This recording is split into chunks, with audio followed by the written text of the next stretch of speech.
Hello and welcome to Ancient History Encyclopedia. My name is Kelly and today we're going to be looking at the expansive history of the Egyptian civilization and some of its unique characteristics which made it so different from other ancient empires. The Egyptian civilization began in circa 6000 BCE when the Nile River Valley was inhabited, and only fell after the Persians in 525 BCE and Alexander the Great in circa 332 BCE conquered the region. The history of ancient Egypt is expansive and very unique. Most interestingly is how the ancient Egyptian Empire or New Kingdom, circa 1570 to 1069 BCE, behaved very differently than other ancient empires. And today we'll be asking the question, why is it believed that the Egyptians appeared to have a complete lack of interest for conquest? The ancient world was full of empires rising, expanding, and falling, and the expansion often resulted in the transmission of cultural values between groups. The first multinational empire was the Akkadian Empire, founded by Sargon the Great in 2334 BCE. This saw the conquest of Mesopotamia, with Sargon imposing his ideals onto his conquered territory and squashing any revolts of the people who disagreed with his policies. Sargon created monuments and inscriptions which conveyed impressions of power, and taking the name Sargon, which meant legitimate ruler, was its own form of propaganda. The system of conquering regions and imposing one's own rules and cultures on others was followed multiple times after Sargon of Akkad. One example is Hammurabi, who expanded Babylonian rule all throughout Mesopotamia between 1792 and 1750 BCE. Unlike Sargon, he didn't have to reassert his power over people or regions that he'd conquered. This may be attributed to his law code, which was written in order to clarify issues for the people of Babylonian society. Hammurabi's united empire was relatively peaceful after he had conquered the areas, and during his reign he was interested in improving the areas that he'd conquered. The Hittites in the late 18th century BCE overturned Babylonian rule, the empire Hammurabi had created, and at its height in the 14th century BCE covered much of the Mesopotamian region until the Assyrians overthrew them. The Assyrian defeated the Hittites in around 1245 BCE, which began the decline of the Hittite civilization. The Assyrians were militarily elite and conquered many regions, administering cruel punishments to those who opposed them. When they conquered a region, they often deported the population, cutting them off from their homeland and establishing them wherever the Assyrians sent them. The Assyrians imposed their values and gods regularly on all until the empire fell in 612 BCE when they were conquered by Babylonians and Medes.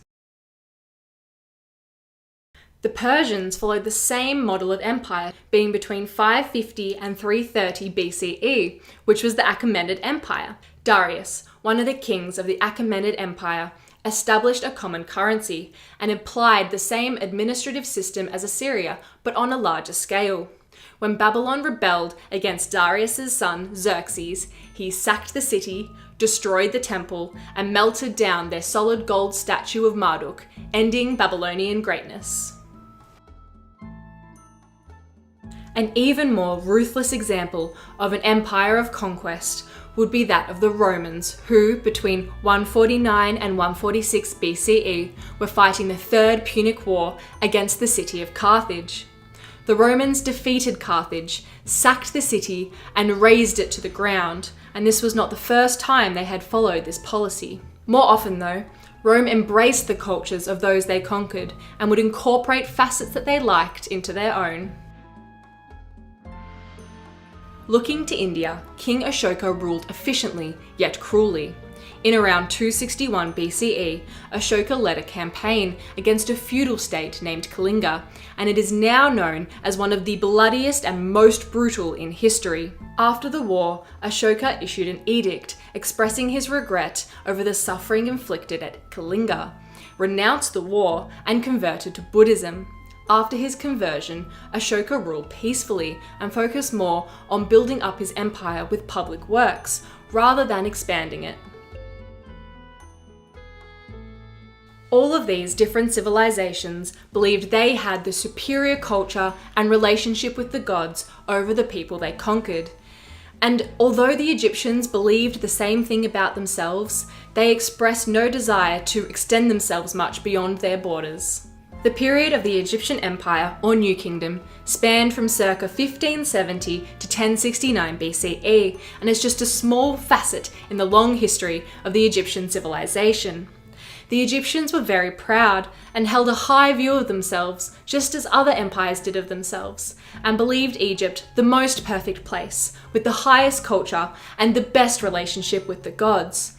However, they expressed no interest in imposing their culture on others, and believed that if you weren't born Egyptian, you were just out of luck. The only expansion Egypt engaged in was of the regions directly surrounding them, giving them a buffer against any groups looking to invade. These included Nubia or Kush to the south, Libya next door, the Levant, and Syria, which prevented any groups looking to invade, such as that of the Hyksos in circa 1700 BCE, from succeeding.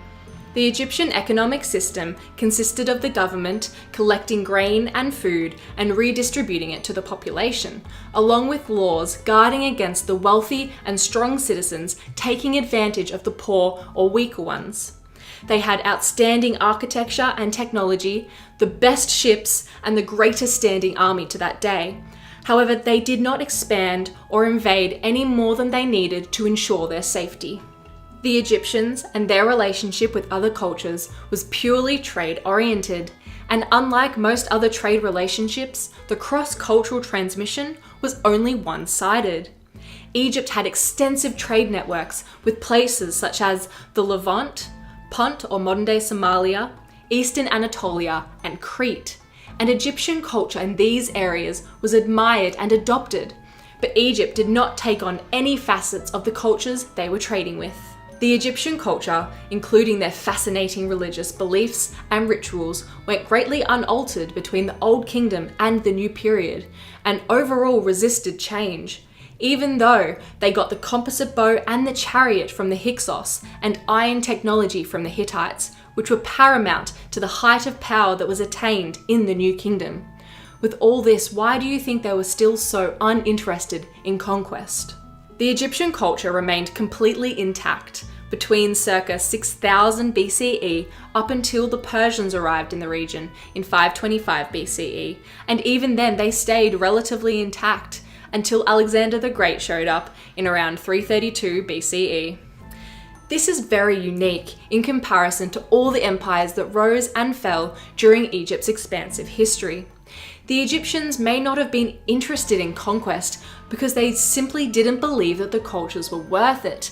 They kept their expansions purely pragmatic, for economic gain and for protection, and lived happily with the belief that they lived in the greatest area in the world, and that if you weren't born Egyptian, well, sucks to be you. So, do you think this is why we are still so interested in the ancient Egyptians?